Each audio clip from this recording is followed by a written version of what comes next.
Assalamualaikum warahmatullahi wabarakatuh.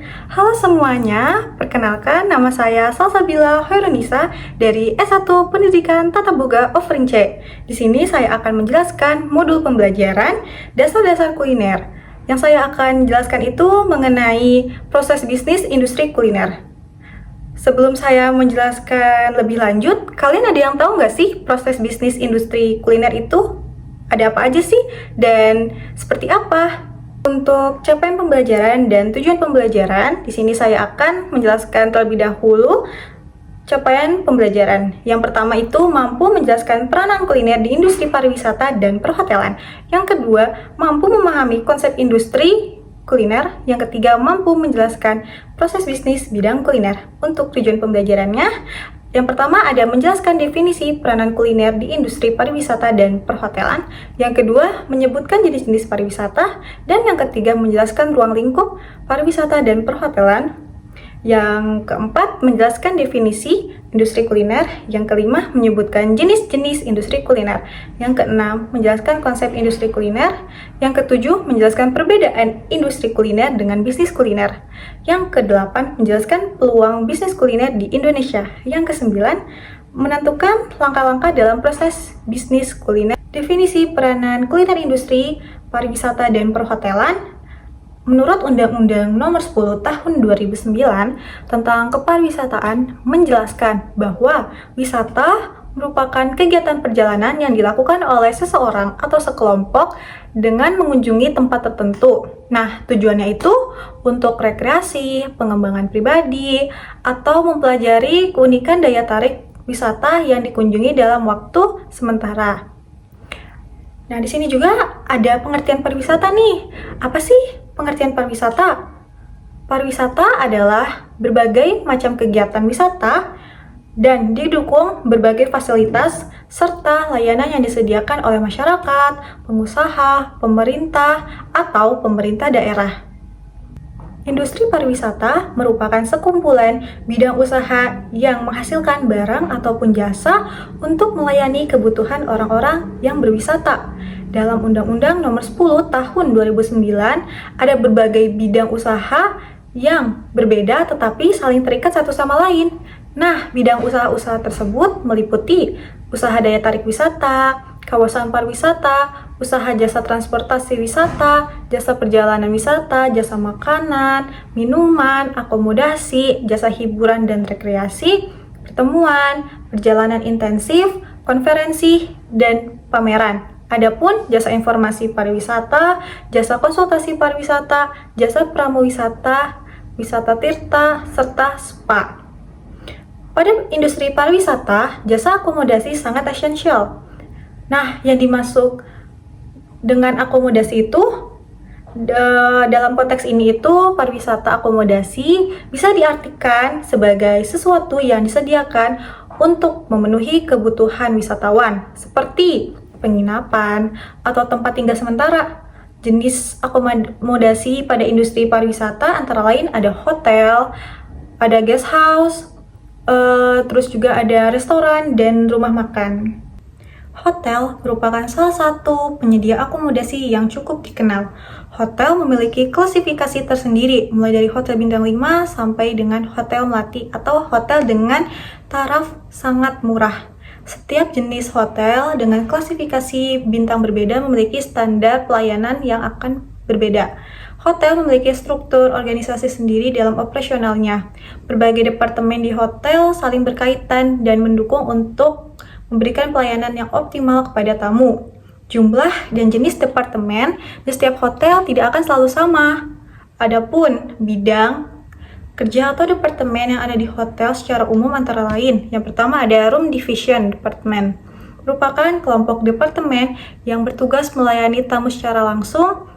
Dan di departemen ini terdapat front office. Tugasnya itu melayani kebutuhan pelanggan dalam pemesanan kamar, check-in, check-out, serta memberikan informasi kepada pelanggan. Dan adapun housekeeping department bertugas membersihkan, menata, merawat kamar, dan area publik agar tamu merasa nyaman. Selanjutnya ada food and beverage department, bertugas menyediakan dan melayani kebutuhan makan dan minum pelanggan. Food and Beverage Department memiliki dua bagian, yaitu Food and Beverage Product dan Food and Beverage Service. Food and Beverage Product di sini tuh tugasnya ngapain sih? Nah, tugasnya itu membuat produk, baik masakan maupun minuman. Nah, sedangkan Food and Beverage Service di sini tuh menyajikan makanan secara langsung kepada tamu. Supporting Department merupakan kumpulan departemen di hotel yang berperan sebagai pendukung operasional. Dalam departemen ini terdapat Human and Research Department yang bertugas mengelola sumber daya di hotel agar berjalan efektif dan efisien. Sales and Marketing Department sebagai tim pemasaran hotel. Engineering Department sebagai tim perbaikan dan perawatan peralatan di hotel. Serta Accounting Department yang bertugas mengurus keuangan. Jenis-jenis pariwisata. Yang pertama menurut letak geografis. 1.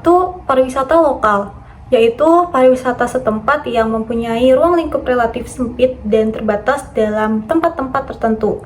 Misalnya kepariwisataan yang ada di Bandung, yang ada di Jakarta, dan daerah-daerah lainnya. Yang kedua ada pariwisata regional, yaitu kegiatan kepariwisataan yang berkembang di suatu tempat atau ruang lingkup yang lebih luas. Dan pariwisata lokal, misalnya yang ada di Sumatera Utara, Bali, dan daerah lainnya. Yang ketiga ada pariwisata nasional, yaitu pariwisata yang berkembang dalam suatu negara. Yang keempat ada pariwisata regional internasional, yaitu kegiatan kepariwisataan yang berkembang di suatu wilayah internasional yang terbatas, tetapi melewati batas-batas lebih dari 2 negara dalam wilayah tersebut. Misalnya kepariwisataan ASEAN, Timur Tengah, dan sebagainya. Selanjutnya, kepariwisataan dunia, yaitu kegiatan kepariwisataan yang berkembang di seluruh dunia, termasuk di dalamnya regional internasional turis dan nasional turis. Kedua, ada jenis-jenis pariwisata menurut pengaruh terhadap neraca pembayaran. Yang pertama ada in-tourist atau pariwisata aktif, yaitu kegiatan kepariwisataan yang ditandai dengan gejala masuknya wisatawan asing ke suatu negara tertentu, sehingga dapat menambah 31 devisa bagi negara yang dikunjungi dan memperkuat posisi neraca pembayaran negara. Yang kedua ada outgoing tourist atau pariwisata pasif, yaitu kegiatan kepariwisataan yang ditandai dengan gejala keluarnya warga negara sendiri ke luar negeri sebagai wisatawan. Hal ini akan merugikan negara asal, karena uang yang seharusnya dibelanjakan di dalam negeri dibawa ke luar negeri. Selanjutnya yang ketiga itu ada menurut alasan atau tujuan perjalanan. Yang pertama ada business tourist, yaitu jenis pariwisata di mana pengunjungnya datang untuk tujuan dinas, usaha dagang, atau yang berhubungan dengan pekerjaan, kongres, seminar, konvensi, simposium, atau musyawarah kerja. Yang kedua ada vacation tourist, yaitu jenis pariwisata di mana orang-orang yang melakukan perjalanan wisata terdiri dari orang yang sedang berlibur atau sedang cuti. Yang ketiga ada educational tourism, yaitu jenis pariwisata di mana pengunjung atau orang-orang yang melakukan perjalanan untuk tujuan studi atau mempelajari suatu bidang ilmu pengetahuan. Selanjutnya ada social tourism. Nah, jenis pariwisata ini tidak menekankan untuk mencari keuntungan seperti study tour, piknik, atau lain sebagainya. Selanjutnya ada religion tourist, yaitu kegiatan kepariwisataan yang bertujuan untuk menyaksikan upacara keagamaan. Konsep industri kuliner. Nah, yang selanjutnya yang akan saya bahas itu mengenai definisi atau pengertiannya. Untuk industri kuliner berawal dari adanya keinginan pemenuhan salah satu kebutuhan pokok manusia, yaitu makan. Pada zaman dahulu, manusia mencari bahan makanan agar dapat bertahan hidup. Dengan metode berburu dan meramu, manusia menghabiskan waktu untuk berburu binatang serta mengumpulkan buah dan bunga yang dapat dimakan untuk bertahan hidup. Seiring berjalannya waktu, manusia mulai mengenal peralatan dari tembikar dan logam untuk memudahkan kehidupan.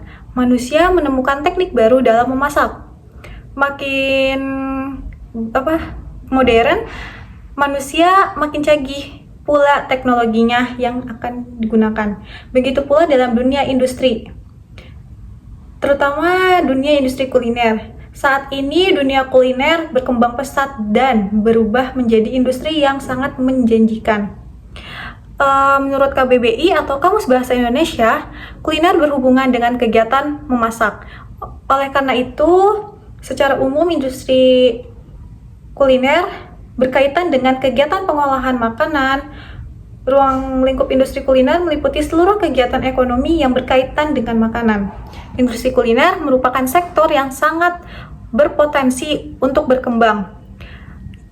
Adapun informasi dari Kementerian Pariwisata dan Ekonomi Kreatif bahwa industri kuliner memberikan kontribusi yang cukup besar bagi total pendapatan sektor pariwisata dan ekonomi kreatif, yaitu sebesar 30% dengan besarnya kontribusi tersebut.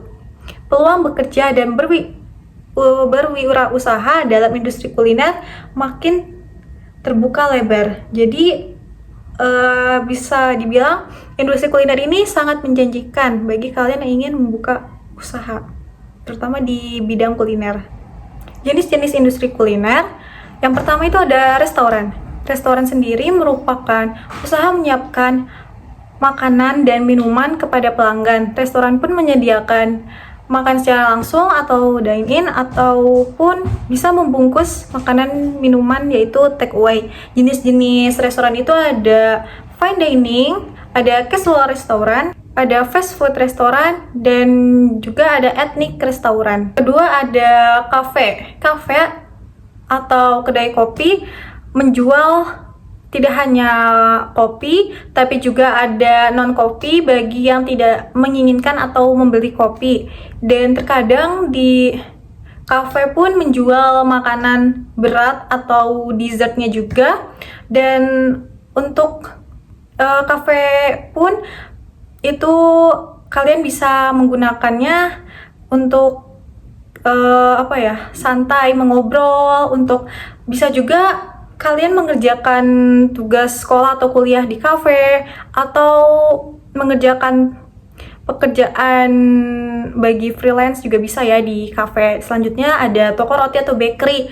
Nah, untuk bakery ini menjual kue dan roti seperti roti tawar, roti manis, croissant, Danish pastry, dan aneka cake juga ya teman-teman. Dan terkadang ada juga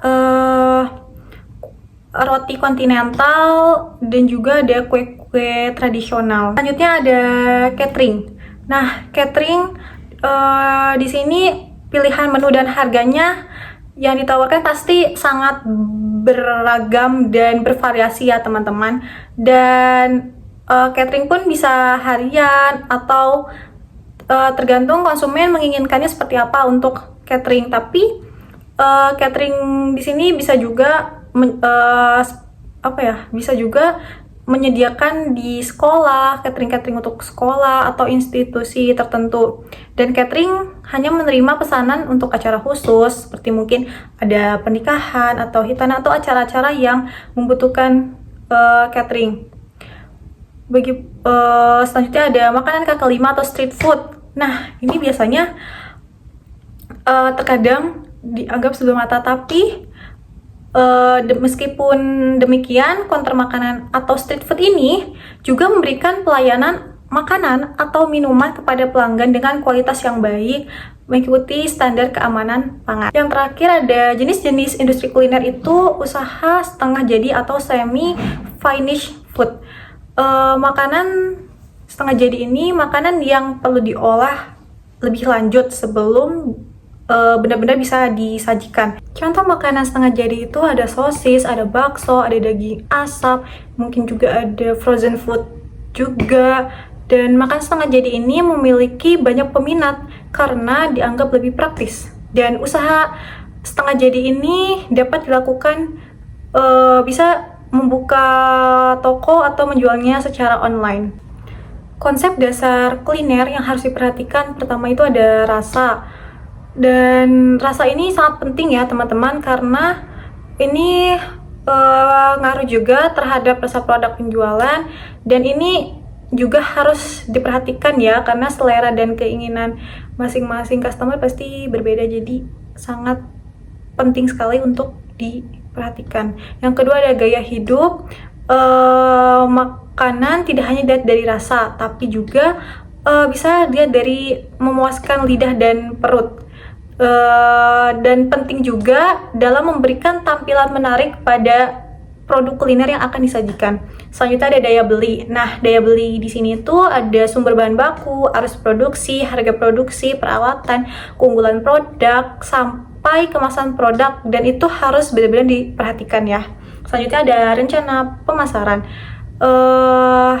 Untuk rencana pemasaran ini analisis dan rencanakan pemasaran terlebih dahulu. Jadi sebelum melakukan bisnis itu kita harus melihat dulu rencana pemasaran itu akan seperti apa. Dan selanjutnya ada lokasi, dan lokasi pun sangat penting ya, karena itu akan menentukan tempat kita nih nanti strategis atau tidak nih. Mungkin lokasi untuk nanti bisnis kita itu apakah tempatnya itu dekat dengan tempat bidang pendidikan atau kantor atau tempat-tempat yang bisa diakses untuk semua orang. Dan di sana pun terdapat kayak tempat parkir, pokoknya fasilitasnya juga sangat mendukung untuk membuka bisnis. Selanjutnya, dan yang harus diperhatikan adalah higienisnya. Kita harus memberikan kenyamanan kepada pelanggan. Selain higienis, juga tempat yang untuk dine-in-nya itu harus bersih, harus rapi ya teman-teman. Dan selanjutnya ada kotak sarana. Ini penting banget untuk memberikan pelayanan dan memberikan kepuasan pelanggan, karena dari kotak saran ini akan tahu apa aja sih yang harus di-upgrade mungkin untuk kedepannya, supaya nanti usaha ini akan berjalan atau berkembang lebih pesat dan lebih baik lagi, seperti proses bisnis kuliner.